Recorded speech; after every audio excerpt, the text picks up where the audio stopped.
607 shifted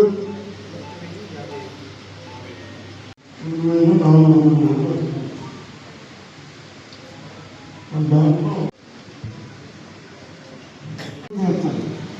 బదులు కూడా వెళ్తారు కాదు మరి వాళ్ళకు రాకపోతే ఇప్పుడు వస్తున్నారు అంటున్నారు. కరెక్టా? బిఎల్ఏలందరూ బిఎల్ఓలతో కలిసి గ్రామాలలో దాదాపు ఉన్న వాళ్ళందరి ఎక్కడ కూడా ఓటు కట్ కాకుండా కష్టపడ్డ మీ అందరికీ ముందుగా పార్టీ అధ్యక్షునిగా 2 మండలాల బిఎల్ఏలకు అందరికీ మనస్ఫూర్తిగా అభినందిస్తూ, ఓటు లేని వాళ్ళే ఉండాలి అన్న ఉద్దేశంతో ఈ ప్రక్రియని ప్రారంభించినప్పటికీ మన తెలంగాణ రాష్ట్రంలో మాత్రం మన ముఖ్యమంత్రి గారు ఎమ్మెల్యేలు ఎప్పటికప్పుడు ఆ ప్రక్రియను పరిశీలిస్తూ ఎక్కడ కూడా ఒక సింగిల్ పర్సన్ కూడా ఓటు కోల్పోవద్దన్న ఉద్దేశంతో పనిచేసి నిజంగానే మా మండలానికి వచ్చేసరికి దాదాపు షిఫ్టింగ్ అండ్ డెత్స్ తప్ప వేరే ఎక్కడ కూడా ఉన్న డబుల్ ఓట్స్ షిఫ్టింగ్ డెత్స్ తప్ప ఇవి కూడా పోకుండా చూసే ప్రక్రియ మా బిఎల్ఏలు అందరూ చేసిర్రు. అధికారులు కూడా పూర్తి స్థాయిలో రాత్రింబగలు కష్టపడుతూ ఎక్కడ కూడా ఎలాంటి మిస్టేక్స్ జరగకుండా చేసినందుకు ఇది చాలా గొప్ప పనిగా భావించినాం అందరం. ఎక్కడ కూడా ఇప్పటికీ కూడా ఎక్కడైనా ఎక్కడ కూడా అది కాలేదు అన్న వాళ్ళు ఎక్కడ ఐడెంటిఫై అవుతలేరు. అలాంటివి ఉంటే కూడా చేసే ప్రయత్నం చేస్తున్నాం. ఖచ్చితంగా ఈ 2-3 డేస్లో మొత్తం ఇంకొకసారి స్పెషల్ డ్రైవ్గా గ్రామంలోనే కాకుండా బూత్ వైజ్గా అన్ని బూతులలో తిరిగే కార్యక్రమం చేస్తాం. కాబట్టి మీ దృష్టికి ఎవరి దృష్టికి ఏం వచ్చినా కానీ ఏ గ్రామంలో ఏమున్నా కానీ ఖచ్చితంగా చేస్తాం. మీ ఆదేశాలను పాటిస్తూ ఈ ప్రక్రియను పూర్తిగా విజయవంతంగా చేసిన నా మండల బిఎల్ఏలందరికీ ధన్యవాదాలు తెలుసు. పోయిన నెల 24వ తారీఖు నాడు ఎస్ఐఆర్ ప్రోగ్రాము మొదలుపెట్టి ఈరోజు వరకు నిరంతరంగా మన గ్రామాలలో మన ఓట్లందరినీ కూడా గ్రామ ఇంటింటికి వెళ్ళి ఆ ఓట్లని పర్యవేక్షణ చేసి మొత్తం మనకు ఉన్నటువంటి ఓట్లు మండలంలో దాదాపు 46,000 ఓట్లు ఉంటే ఈరోజు 39,948 ఓట్లు నమోదు చేసుకోవడం జరిగింది. మిగతా ఓట్లు ఏవైతే 1,440 ఓట్లు డబుల్ ఓట్లు రావడం జరిగింది, 1,600 ఓట్లు చనిపోవడం జరిగింది, మిగతా ఓట్లు ఇక్కడి నుంచి మనకు షిఫ్టింగ్ అవ్వడం జరిగింది. ఈ రకంగా మనము మొత్తం పూర్తి పర్యవేక్షణ చేసి నవీపేట మండలంలో ఉన్నటువంటి ఏదైతే ఎస్ఐఆర్ ప్రోగ్రామ్ని పూర్తి విజయవంతం చేసినటువంటి అధికారులకు, ఇందులో ఎంఆర్ఓ గారు కానీ ఎండిఓ గారు కానీ అధికారులు వాళ్ళు ఇచ్చినటువంటి సిబ్బంది అందరూ గ్రామాల్లో విస్తృతంగా పోయిన 20 తారీఖు నుంచి ఈ రోజు వరకు ఈ కార్యక్రమాన్ని విజయవంతం తీసుకెళ్ళేసి 100% పూర్తి చేసిన వాళ్ళందరికీ కూడా ప్రతి ఒక్కరికి ధన్యవాదాలు చేస్తూ ఉన్నాం. వారికి కూడా పూర్తి చేసిన బాధ్యత అధికారుల మీద, మన ముఖ్యంగా మన పార్టీ కార్యకర్తల మీద ఉందని చెప్పి సందర్భంగా గుర్తు చేస్తున్నాం. ఎందుకంటే మనం ఈ కార్యక్రమం పట్ల మనకు చురుకుగా పనిచేసేటువంటి వీలు కల్పించి మీరు కూడా అదేవిధంగా ఎన్ని పనులున్నా కానీ ఒకసారి బిఎల్ఏలందరినీ పనిచేసిన బిఎల్ఏలందరినీ మరి కాంగ్రెస్ కార్యకర్తలందరినీ ఇక్కడ 2 మండలాల్లో కాంగ్రెస్ కార్యకర్తలంతా ఈ ఎస్ఐఆర్లో మంచి పనిచేసినందుకు మీ అందరినీ అభినందించడానికి మరి స్థానిక ఎమ్మెల్యే మరి రాష్ట్ర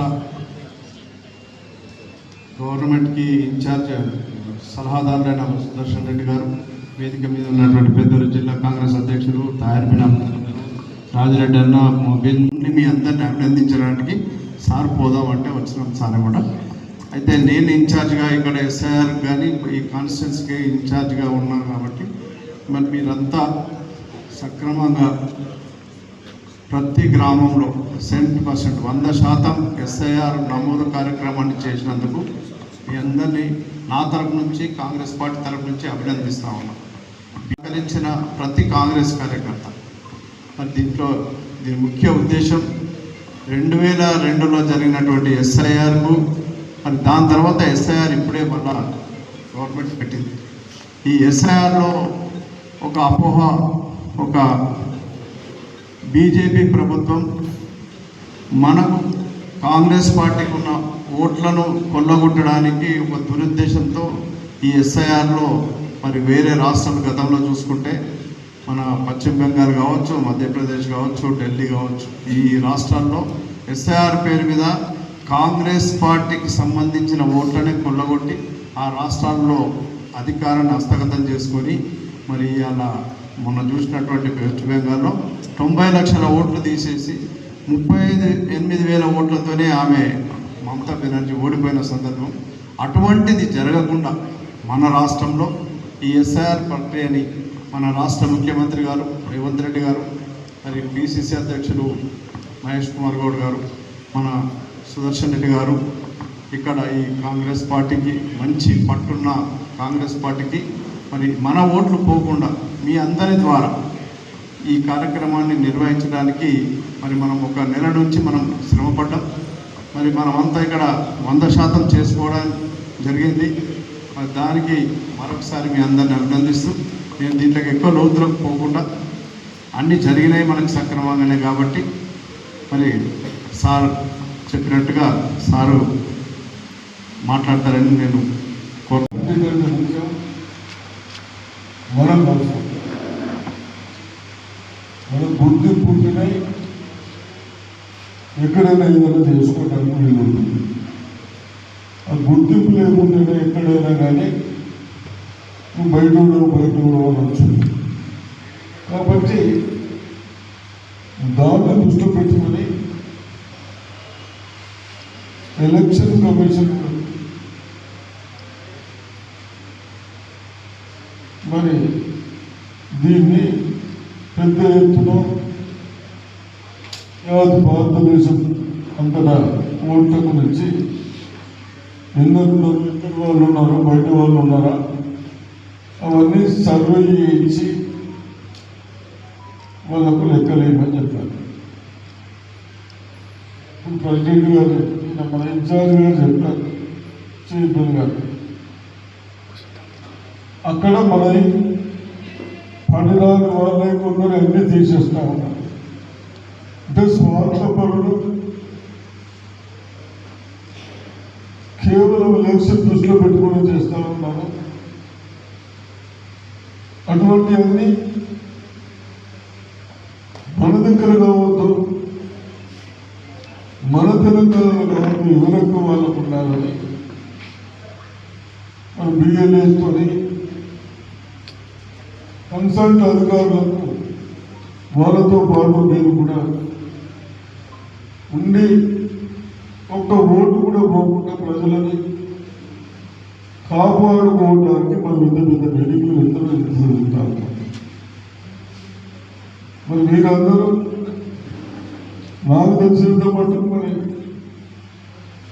రిజల్ట్స్ రాస్తా ఉన్నారు, కానీ మీరు వాళ్ళు ఎప్పుడు తిరుగుతలేరు అంటే మాకు అవకాశం వచ్చింది. మీరు తిరగకుంటే ఒక ఐడియా ఉండదు, మీకు ఒక అవగాహన రాదు. ఏం చెప్తా ఉన్నారు? ఒక 700-900 ఓట్లలో మీకు వేస్తే ఆ ఓటర్స్ నిలబడడానికి కూడా మనకు అంత టైం లేదు. రేపు మీకు ప్రతిదానికి వాళ్ళు దగ్గరికి పోయే వాళ్ళు ఉంటారు. అప్పుడు వాళ్ళు కూడా ఆలోచిస్తారు. కాబట్టి ఏదైనా కానీ ఇప్పుడు రేషన్ కార్డు కావాలన్నా, ఇల్లు కావాలన్నా, ఏది కావాలన్నా ఆధార్ కార్డు ఓట్లు చూస్తారు. మరి మన నిర్లక్ష్యంతో తెలిసిన వాళ్ళు రాపిస్తూ ఉన్నారు, కొంత తెలిసిన వాళ్ళు కూడా నిర్లక్ష్యం చేస్తూ ఉన్నారు. మన దగ్గర కూడా చాలా ఓట్లు పోతూ ఉంటాయి. బహుశా 25,000 ఓట్లు పోయేటట్టున్నాయి మన దగ్గర. అంటే అంత బయట వాళ్ళు డబుల్ ఓట్లు. నేను ఒకసారి కళ్యాణ లక్ష్యం చెప్పించినప్పుడు బోధనలో చెప్పించినప్పుడు డౌట్ వచ్చింది. మీరు ఎక్కడ అంటే